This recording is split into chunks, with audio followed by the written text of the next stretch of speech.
vais pas m'attarder, j'ai juste 6 minutes, donc je ne vais pas m'attarder à décrire la situation générale en Tunisie, mais je veux dire que ces 2 dernières années, ils ont été marquées par une amplification sans précédent de la vague de répression, ce qui a touché toutes les organisations politiques, syndicales, en l'occurrence le GED.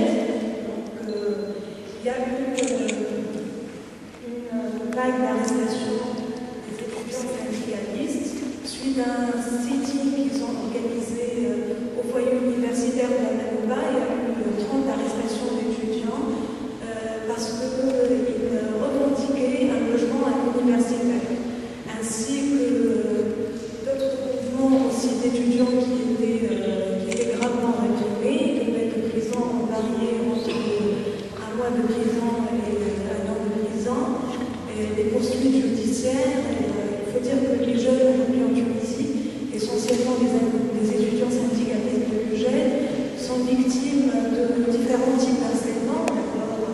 Un harcèlement pédagogique, si on peut dire ça. Donc, il y a des conseils de discipline qui deviennent de plus en plus fréquents. Je rappelle aussi que l'année dernière, on était dans le comité de soutien des étudiants grévistes. Il y avait 5 étudiants qui ont entamé une grève de la faim qui a duré 59 jours et qui avait comme principale revendication le droit de réintégrer l'université. Donc, ils étaient renvoyés à cause de leurs activités politiques et syndicales. Et puis, donc, mis à part les conseils de discipline, les renvois, il y a notre harcèlement qui est un harcèlement moral et puis un harcèlement judiciaire.